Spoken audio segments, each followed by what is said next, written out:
hadalka naxariista iyo sheekada xamxamta sheekada macaan ayaa ah talaabada ugu horeysa ee weerarka galmada waxaana la tilmaamayaa xitaa xaaska muddada dheer la qabay marka sheekada macaan ee xidxidashada ay maqashay inay jiri dhacoto dhuuqmada waxaa loola jeedaa in labada bishimood ee afka ninka ay ku lismaan xaaskiisa waxa ayna labada dhinacba dareemayaan raaxo macaan oo gariir gaarta dhuuqmada waxa ugu macaan in labada raaxaysanayo midba midka kale bishinta ka dhuuqo tusaale in ninka uu dhuuqo bishinta hoose ee haweenaydu halka iyana ay dhuuqayso midda sareysa ee ninkeeda jirkana laga dhigaayo mid isku dhagan oo xabadka si fiican oo dareen leh la isugu qabanayo waxaa xusid mudan in dhuuqmada ay dhowr nooc kala leedahay waxaana ugu macaan midda sida aayar la isku daliigaayo iyadoo la isku xanxantaynayo carabka ragga ayaa lagula talinayaa inay ogaadaan haddaba wakaalada wararka ee Waabari TV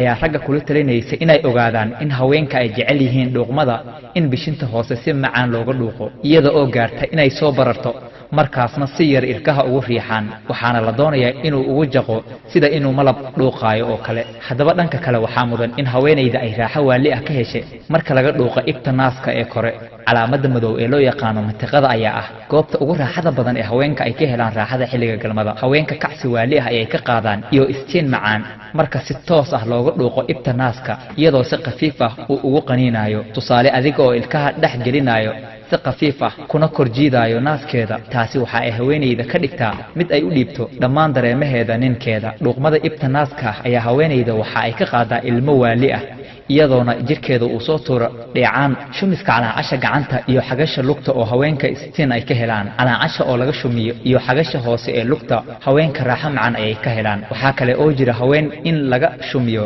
indhaha iyo qoorta hoostooda waxaa kale oo haweenka laga shumiyaa indhaha iyo qoorta hoosteeda taasi oo iyana ay ka helaan dareen waali ah haddaba nin yahow aan xariif ka ahayn waxa ay wakaalada wararka ee Waabari TV ku leedahay ogow xilliyada ay jeceshahay xaaskaaga raaxada noqo mid og xilliga saxda ah ee xaaskaaga aad u galmoon karta ha weerarin